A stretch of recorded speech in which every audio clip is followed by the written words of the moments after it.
Patri Marcello Ghirlando, nixtieq nerġa' nirrifletti magħkom din hija r-raba' parti mis-sensiela Kwarta mal-Kelma. Sensiela fejn qed nimmeditaw fil-qosor ħafna fuq id-diversi Vanġeli tal-qawmien ta' Ġesu minn bejn l-imwiet u d-deried ta' Ġesu lin-nisa u lid-dixxipli tiegħu. Ekku fit-tielet mis-sensiela mmeditajna l-ewwel 8 vrus tal-kapitlu 16 tal-Vanġelu skont San Mark, ejjew illum nimmeditaw il-bqija tal-vrus illi ġew miżjuda bħala konklużjoni ġenerali tal-Vanġelu skont San Mark, imma bħalma nagħmlu dejjem. Nersqu lejn il-kelma, lejn il-preżenza ħajja ta' Ġesu billi nagħmlu dik it-talba ċkejkna tagħna. Missier, għatini l-għarfien tal-Iskrittura imqassa. Femni permezz tagħha il-ġmiel ta' maħabbtek li tmexxi mhux biss poplu wieħed imma l-bnedmin kollha. Lejk u lejn Kristu ibnek. Għamel li bħal Marija u l-qaddisin. L-Ispirtu tiegħek ibiddel l-għarfien f'talba kontinwa u nikbru fl-għarfien tal-kelma biex insiru tassew dixxipli tal-erf qaddis tiegħek. Amen. Għal min segwini fit-tielet parti tas-sensiela Kwarta mal-Kelma qedtilkom illi il-konklużjoni oriġinali tal-Vanġelu skont San Mark tagħlaq fil-vers 8 tal-kapitlu 16. Aktar tard xi ħadd żied elementi ta' tradizzjoni ħajja tal-qawmien ta' Ġesu minn bejn l-imwiet. Forsi xi ħadd isaqsi għaliex San Mark ma kitibhom xu. Ovvjament San Mark qed jikteb lill-komunità Nisranija li dawn l-affarijiet diġà kienet tafhom u allura ma jħoss il-bżonn illi jikteb kull dettall. Ovvjament xi ħadd forsi b'ċertu intuizzjoni jarfa rid iżid elementi essenzjali ta' tradizzjoni ħajja tal-qawmien biex il-qarrejja li kellhom jiġu wara matul is-sekli sal-qarrejja tal-lum aħna stess ekku nkunu mdawlin mill-veritajiet li sawru il-fidi u l-Knisja Nisranija tal-bidu. Imma nisimgħu dawn l-aħħar vrus u mbagħad pas-soltu nagħmlu riflessjoni ċkejkna. Min żied din il-konklużjoni xtaq jippreżenta fil-qosor id-dera tal-irxox lil Marija ta' Magdala, jgħid kelma fuq id-dera ta' Ġesu liż-żewġ dixxipli fil-kampanja, probabbilment riferiment għaż-żewġ dixxipli ta' Emmaus illi jsemmi San Luqa, u mbagħad qabel ma jitkellem mit-tluq fis-sema ta' Ġesu jfakkarna illi Ġesu jagħti missjoni speċifika lill-apostli tiegħu. Imma ejjew nisimgħu l-Vanġelu malajr. Wara li qam mill-mewt filgħodu kmieni, fl-ewwel jum tal-ġimgħa, Ġesu der l-ewwel lil Marija ta' Magdala li minnha kien keċċa 7 xjaten. Din marret ħabbar kollox lil sħabu li kienu qalbhom sewda u jibku. Imma dawn meta semgħuha tgħid li hu kien ħaj u li ratu ma jemnuwix. Wara dan wera ruħu taħt sura oħra li l-tnejn minnhom huma sejrin bil-mixi lejn ir-raba. U reġgħu lura u taw l-aħbar lill-oħrajn imma nqas lil dawn ma jemnuhom. Fl-aħħar Ġesu wera ruħu l-11 stess waqt li kienu fuq il-mejda. ċanfarhom talli kienu nieqsa mill-fidi u hekk rashom ibsa li ma jemnux lil dawk li kienu rawh wara li qam mill-mewt. U qalilhom morru fid-dinja kollha x'andru l-Evanġelju lill-ħolqien kollu. Min jemmen u jitgħammed isalva, iżda min ma jemminx ikun ikkundannat. U dawn huma s-sinjali li jsieħbu lil dawk li jemmni.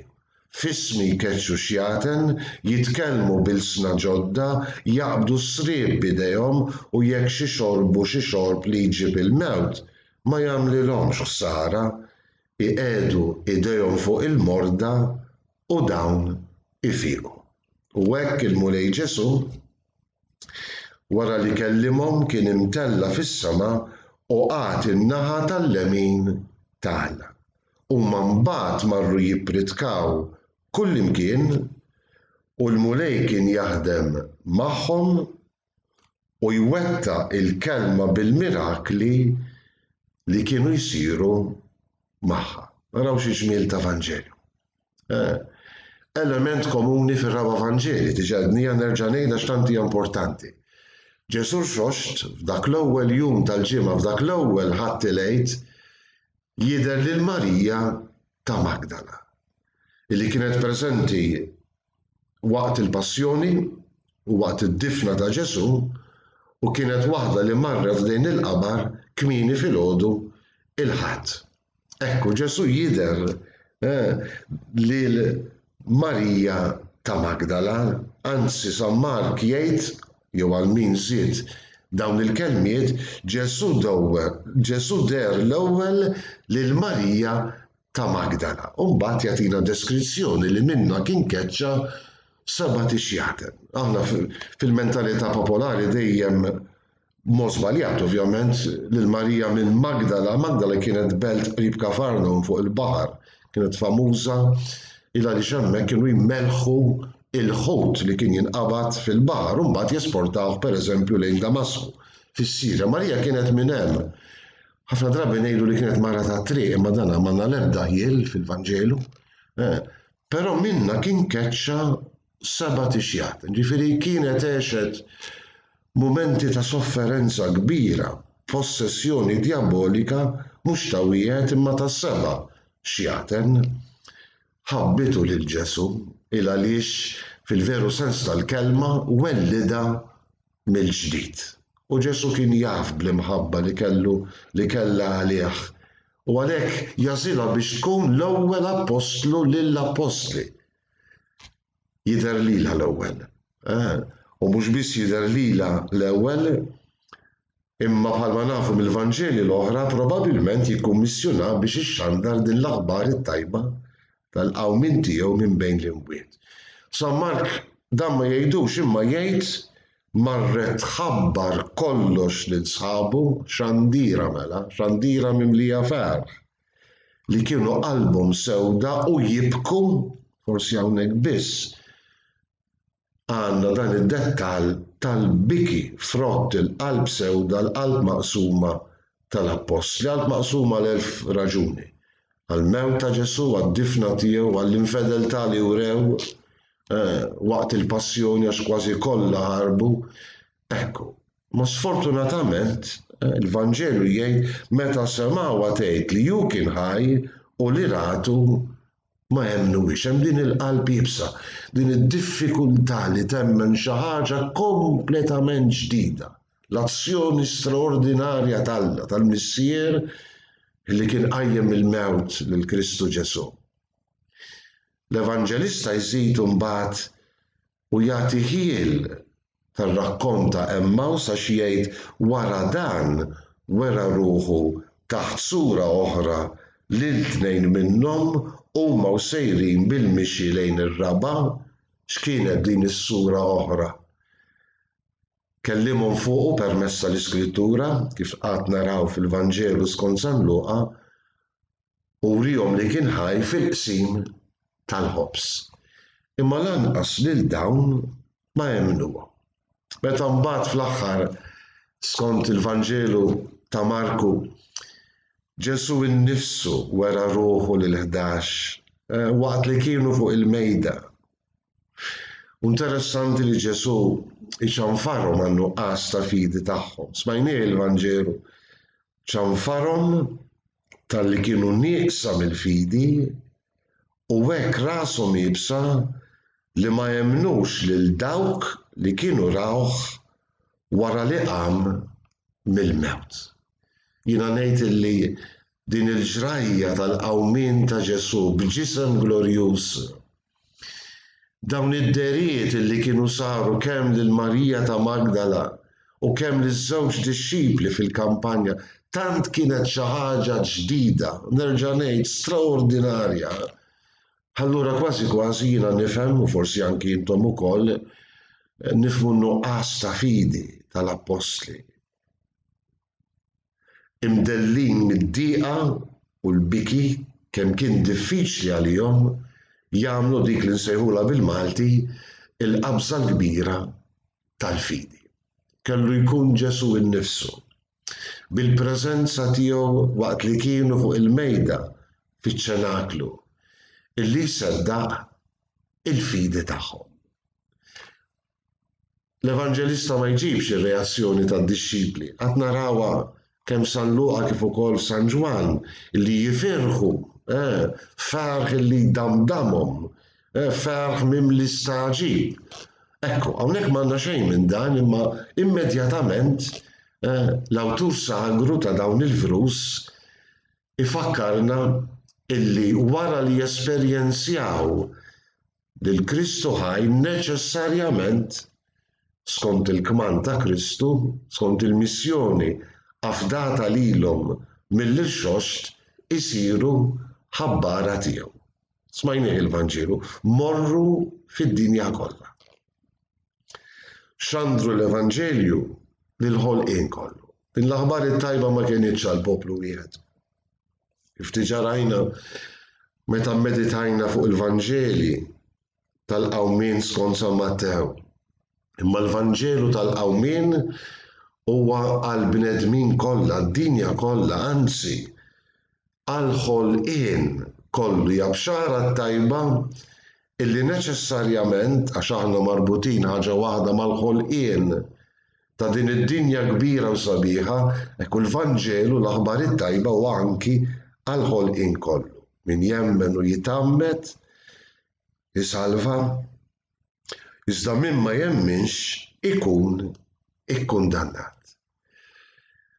Il-Vanġelu jagħlaq b'kelma sabiħa immens, anzi b'żewġ kelmiet sbieħ li Ġesu baqa' mad-dixxipli mal-Knisja matul is-sekli. X'inmarru jippritkaw kullimkien l-aħħar vers il-mulej kien jaħdem magħhom u jwettaq il-kelma bil-mirakli li kienu jsiru magħhom. Meta l-mulej jibqa' mal-Knisja u jikkonferma x-xandira t-tixrid tal-bxara tajba anke b'sinjali konkreti u San Mark isemmihom is-sinjali f'ismi ikeċċu x'jagħtem. Jitkellmu bil-sna ġodda, jaqbdu s-srieb b'idejhom ftakru f'San Pawl waqt in-nawfraġġju tiegħu f'Malta. Jekk jixorbu xi xorb li jġib il-mewt ma jagħmlilhomx sara. Iqegħdu jdejhom fuq il-morda u dawn ifiequ. Il-mulej irxoxt jibqa' mal-Knisja li xxandar il-Vanġelu u mhux l-ewwel darba jikkonferma x-xandira tal-aħbar it-tajba bis-sinjali li jsieħbu il-kelma. L-Evanġelista jagħlaq propju din il-kelma. Il-mulej kien jaħdem magħhom u jwettaq il-kelma bil-mirakli li kienu jsiru magħha. Qabdu f'idejkom il-ktieb tal-Atti tal-Apostli li qed naqraw bħalissa fil-liturġija tal-Għid fil-Qudiesa u tindunaw illi mhux l-ewwel darba illi l-kelma mxandra mill-Knisja ġiet imwettqa bil-mirakli illi kienu jsiru magħha. Dak iż-żmien imma aħna nemmnu anki llum. Nisbaljaw jekk ngħidu dawn huma affarijiet tal-passat. Min jemmen li Ġesu huwa verament ħaj li Kristu jgħix, jemmen li dan l-irxox li akkumpanjana fil-ħidma tagħna biex inxandru l-bxara tajba bl-eżempju u fejn neċessarju bil-kelma, mhux l-ewwel darba tiġi msieħba b'sinjali, mirakli li jikkonfermaw lilna u lil dawk li jemmnu f'Ġesu illi Kristu jgħix huwa ħaj issa u nżid minn qalbi b'sens ta' adorazzjoni u qima li huwa ħaj għal dejjem ta' dejjem. Insellmilkom.